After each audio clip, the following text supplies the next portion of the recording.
काय सुंदर मंडप आहे ना, केवढा मोठा आहे हो. मोठं काम आहे बाबा. हा.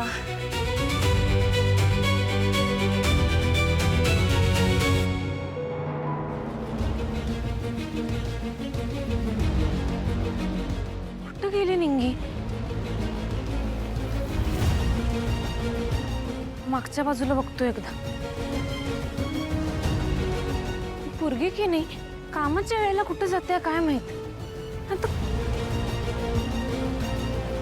निंगे,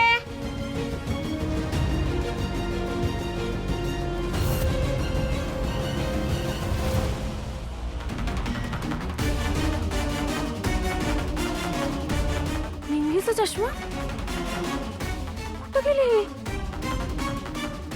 निंगे,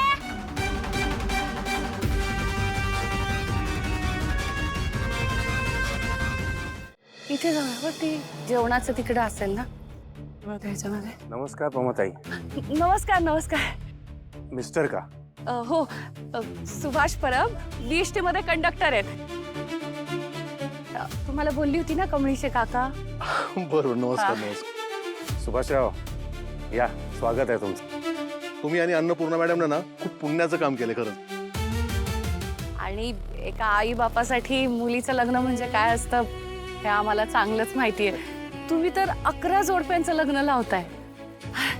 खरं सांगू का सुभाषराव, माझी थोरली मुलगी कुठे आहे मला माहित नाही. ती हयात तरी आहे की नाही याची कल्पना नाही. इथे ज्या मुली आहेत ना त्यातल्या बऱ्याचशा मुलींचे पालक इथे आलेले नाही आहेत.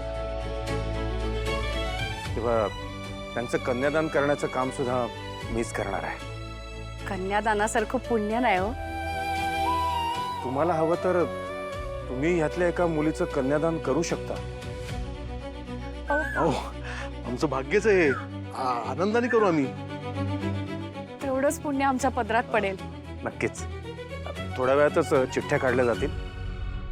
ज्या नंबरची चिठ्ठी तुम्हाला मिळेल त्या मुलीचं कन्यादान तुम्ही करू शकता. चालेल चालेल. तोवर आम्ही जरा जेवणाचं बघून येऊ का? हा. किती छान वाटलंच नाही का असं.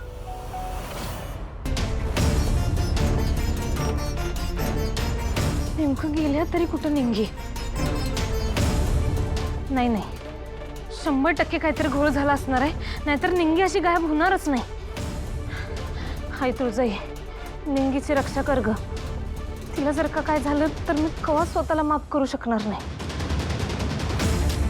आई ग.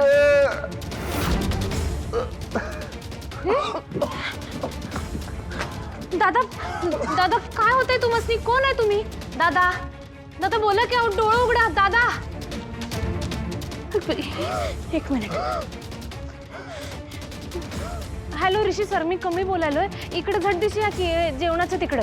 हा दादा, दादा डोळं उघडा की. काहीतरी बोला की. अहो दादा, दादा काय व्हायलंय तुम्हाला? कुणी काय झालं?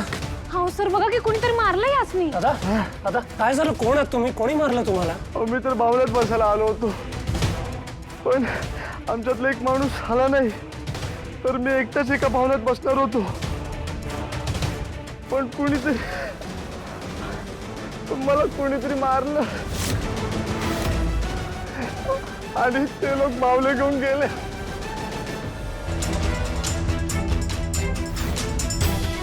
हे बाबा जा की तिकडं. अरे बाबा जा की, कसला डोसक्याला ताप करायला. एक मिनिट सर, जर ह्यो दादा त्या बाहुल्यात बसणार होता तर मग आतमध्ये बाहुल्यात कोण बसले? अहो दोन्ही बाहुलं बी आतच आहेत, आपल्या आजूबाजूलाच फिरत होती ना का? गौतम, निंगी?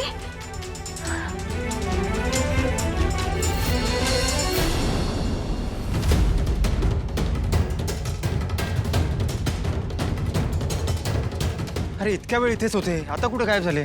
तेच तर मला वाटतंय ते मागं मागं आपल्या म्हणूनच येत होते का त्यांना काहीतरी सांगायचं होतं. गोरीला लपूच कसा शकतो? का दिसत नाहीये? गौतमचं काही कळलं? हो, तो गोरीला मध्ये आणि निंगी तात्या विंचू मध्ये. काय? ते सगळं नंतर सांगतो. तू असा उरीला सांभाळ, मी त्याला शोधून येतोय. चला चला चला. कुठे आहे गौतम? ऐक ना, गौतम येईल ना ताई. स्वामींवरती विश्वास ठेव. हा, येईल तो. निंगे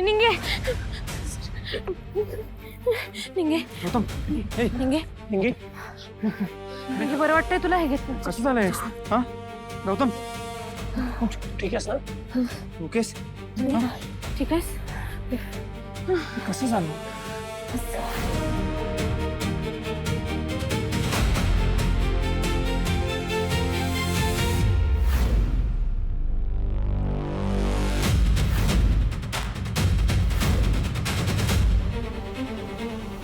चला आपल्याला तयारी करायला पाहिजे. चला निघे उठ.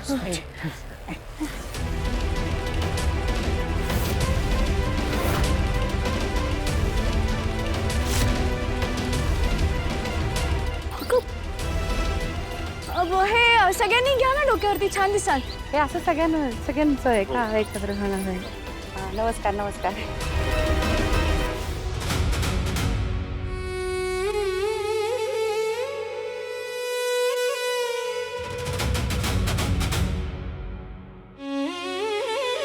आणि ही मुलगी आहे जिचं तुम्हाला कन्यादान करायचं आहे.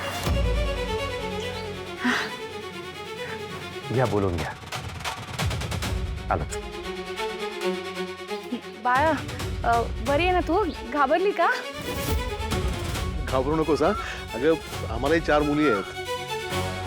मी प्रमिला परब आणि हे माझे मिस्टर सुभाष परब. आम्ही तुझं कन्यादान करणार आहे. आता तू आम्हाला आमच्या मुलीसारखीच आहेस.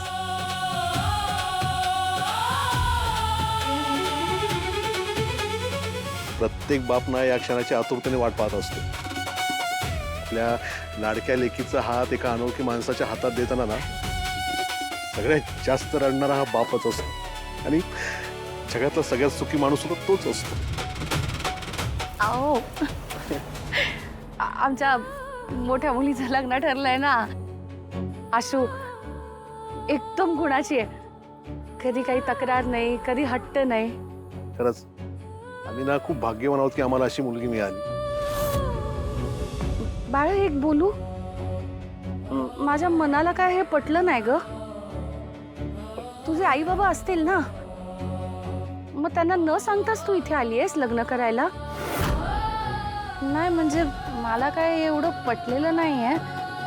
अगं प्रत्येक आई बापाला वाटतं की आपल्या मुलीचं कन्यादान करावं, ते पुण्य आपल्या पदरात पडावं. पण आता तर तू त्यांना न सांगताच हे सगळं करतेस. मला काय हे पटलेलं नाही बाळा. हे बघ, तुझे आई बाबा आता कुठेही असू दे, पण लग्न झाल्यावर ना पहिले त्यांना जाऊन भेट. तू पळून जाऊन लग्न करतेस म्हटल्यानंतर ती रागवली असती, पण आपल्या लेकराला लगेच माफ करतात ग. मला सांग, आपल्या काळजाच्या तुकड्याला कुणी असं लांब करू शकतं का? नाही ना. आम्ही तुला असं बोललो म्हणून वाईट वाटून घेऊ नको हा. आणि आम्हाला तुझ्या आई बाबांच्या जागीच समज. हा येतो आम्ही. आणि घाबरू नको हा. चल.